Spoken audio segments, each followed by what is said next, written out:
স্বর্ণকাপ volleyball প্রতিযোগিতা 2026 দক্ষিণ বরুণহাট সূর্য সংঘ 37তম একদিনের দিবারাত্রি।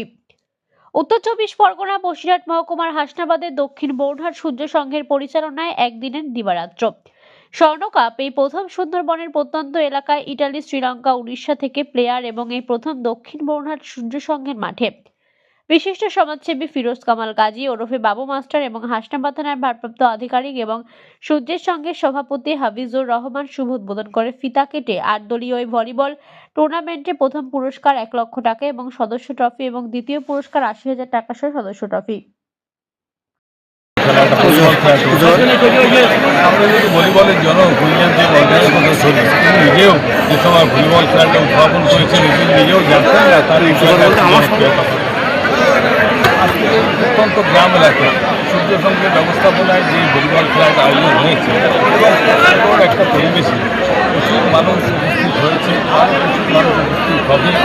এখানে আমি যেটা শুনলাম যে প্রাইজের মানটা কী সেটা বড় কথা হচ্ছে অনেক ভারতবর্ষ ছাড়াও ভারতবর্ষের বাইরে পৃথিবীর বিভিন্ন দেশ থেকে প্লেয়ার আসছে এবং যে তারা খেলা নিয়েছে তারা আপনার চেষ্টা করছে যে সুন্দরভাবে টিমটা তৈরি করবে এবং মানুষকে একটা সুন্দর খেলা উপহার দেবে।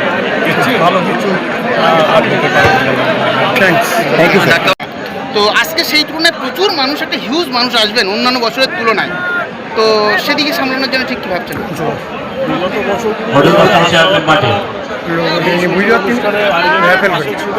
আজকেও থাকবে, আশা করবো একইভাবে পাশে। Thank you. आप देख रहे हैं न्यूज़ UNI।